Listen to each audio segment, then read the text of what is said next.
to Shenandoah? Shenandoah. Side B, Shenandoah. Side B, Shenandoah.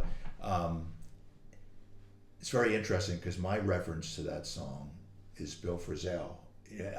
I've not heard Bill Frisell. This is. I can imagine it's pretty nice. It's he does it quite frequently on electric guitar and acoustic guitar. Oh, he does it both ways. He's been playing it since he went into that Americana jazz that Okay. he went into way back in the 80s, probably late 80s, maybe 90s. I don't know when he's. I'm not intimately familiar with his work. I know he's a Okay. big guy for you. Yeah, he's one of my favorite players. But anyway, that was my form of reference. Okay. And so, who was yours?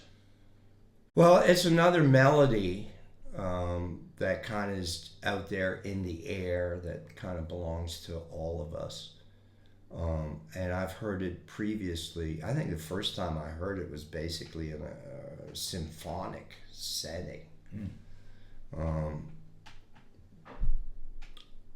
In kind of an elevator music kind of way. You could make that tune into elevator music really easy. But I've heard it in a number of other genres and relatively recently, maybe 5 years ago. Tony Rice, the great bluegrass master. There's a number of films of him performing the Shenandoah in different kind of performance venues. And also there's a film of him kind of talking about it, where a gentleman is asking him questions on how he does it. I watched a couple of videos and I get the impression that he uses that as kind of a jam, almost in a Grateful Dead way. Here's the song. Yeah. I'll get to it. Right.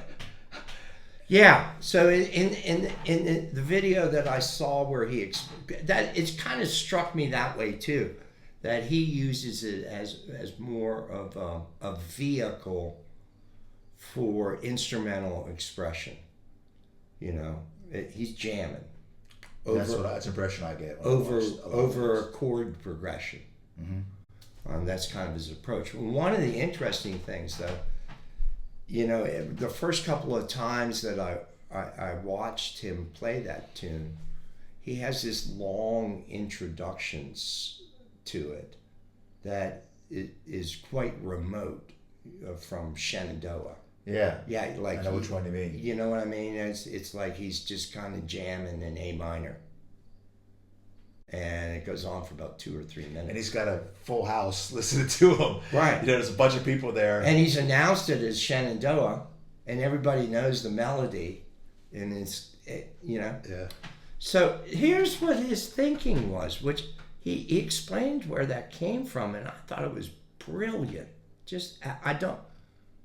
The way he plays the tune, this is some fine guitar playing, but it's not the way that I would approach it. But this section that he does, so it's in D major, not to get too nerdy, the melody is in D major. Any kind of key discussion is going to take you to the fifth of the key, which in this case will be A, because that's the dominant, that's the strongest tone in the key. So we're in D, but he hangs out in A minor, which is the fifth. It ought to be major, but it's minor. And he does this long extended improv, which sounds like an improv, but it's actually made, he's arranged that. It's what I would call semi-arranged. If you listen to him on multiple occasions, it's different, but yeah, that's the, you know what I mean? Mm-hmm. So he explained it as being he's setting up tension and resolution, which I think was just inadequate vocabulary on his part, because you can't really, there's not a lot of tension in a minor, and you can't resolve it unless it's a major too. I think it creates, so my introduction is in A minor. I play for a bunch of minutes before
Oh, Shenandoah. So you were really paying attention to Tony. I was paying attention to it because I think his form is just absolutely brilliant. Mm-hmm. And it was conscious and intentional on his part. Mm-hmm. It wasn't an accident. I didn't pick that up. It's cool.